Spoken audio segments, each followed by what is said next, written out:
ನೀವು ಗಿಲ್ಲಿನ ನಾಮಿನೇಟ್ ಮಾಡಬೇಕಾಗಿ ಬರುತ್ತೆ. ನಾನು ಒಂದು ರೆಗ್ಯುಲರ್ ಫಾಲೋವರ್ ಆಗಿ ನಾನು ಅಬ್ಸರ್ವ್ ಮಾಡಿದ್ದು ಅಲ್ಲಿ ತನಕ ಇಲ್ಲದೆ ಇರೋ ಒಂದು ನೆಗೆಟಿವಿಟಿ ಕಾವ್ಯ ಬಗ್ಗೆ ನಾಮಿನೇಟ್ ಮಾಡಿದ ಕೂಡಲೇ ಸ್ಟಾರ್ಟ್ ಆಗಿಬಿಡುತ್ತೆ. ಯಾಕೆ ನಾಮಿನೇಟ್ ಮಾಡಲೇಬೇಕಂತ ಅನ್ನಿಸ್ತು, ಆಮೇಲೆ ಅದಾದಮೇಲಿಂದ ನೆಗೆಟಿವಿಟಿ ಹೆಂಗೆ ಎಕ್ಸೆಪ್ಟ್ ಮಾಡ್ತೀರಾ?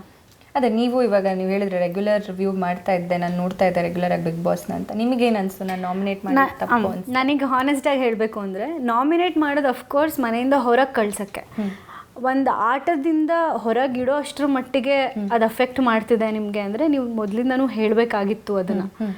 ನೀವು ಅಲ್ಲಿ ನಾನು ಮೊದಲಿಂದ ಅವನಿಗೆ ಹೇಳೇ ಇಲ್ಲ ಅಂತ ಅನ್ಸುತ್ತಾ? ನೀವು ನಾಮಿನೇಟ್ ಮಾಡಿ ಹೇಳಿದ್ದು ತಪ್ಪು ಅನ್ನೋದು ಜನದ ಪಾಯಿಂಟ್ ಆಫ್ ವ್ಯೂ. ನಾನು ಅದನ್ನೇ ಹೇಳಿದ್ದು, ನಾಮಿನೇಟ್ ಮಾಡುವಾಗಲೂ ನಾನು ಅದೇ ಏನು ಹೇಳ್ತೀನಿ ಅಂದರೆ, ಇದ್ರ ಬಗ್ಗೆ ನಾನು ತುಂಬ ಸಲ ಅವನಿಗೆ ಹೇಳಿದ್ದೀನಿ, ತುಂಬ ಸಲ ಗೈಡ್ ಮಾಡಿದ್ದೀನಿ, ಇದು ತಪ್ಪಾಗುತ್ತೆ, ನೀನು ನಾಟಕಕ್ಕೂ ಅದು ಎಫೆಕ್ಟ್ ಆಗುತ್ತೆ ಅಂತ ಹೇಳಿರ್ತೀನಿ.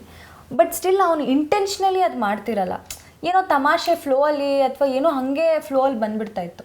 ಪ್ರಾಬಬ್ಲಿ ನಾಮಿನೇಷನಿಗೆ ಈ ರೀಸನ್ ತೊಗೊಂಡ್ರೆ ಅವ್ನು ಅಲರ್ಟ್ ಆಗ್ತಾನೆ ಅನ್ನೋದೇ ನನಗಿದ್ದಿದ್ದು. ಆಟ ತುಂಬ ಚೆನ್ನಾಗಿ ಆಡ್ತಿದ್ದಾನೆ, ಎಲ್ಲೋ ಫೈನ್ ಟ್ಯೂನ್ ಮಾಡಿಕೊಂಡ್ರೆ ಅವ್ನ ಆಟ ಇನ್ನೂ ಚೆನ್ನಾಗಿರುತ್ತೆ ಅನ್ನೋದು ನನಗೆ ಐ ವಾಸ್ ಶ್ಯೂರ್.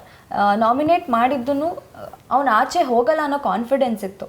ನಾಮಿನೇಷನಿಗೆ ರೀಸನ್ ನಾನು ಯಾಕೆ ತೊಗೋತಿದ್ದೀನಿ ಅಂದರೆ ಚೆನ್ನಾಗಿ ಆಡ್ತಿದ್ದಾನೆ, ಎಲ್ಲೋ ಒಂದು ಸ್ವಲ್ಪ ಫೈನ್ ಟ್ಯೂನ್ ಮಾಡ್ಕೋಬೇಕು ಅಂತ ಇತ್ತು ಅಷ್ಟೇ. ಬಿಟ್ಟರೆ ನಾಮಿನೇಟ್ ಮಾಡಲೇಬೇಕು ಅಂತ ನಾನು ಅವನನ್ನು ಮಾಡಲಿಲ್ಲ.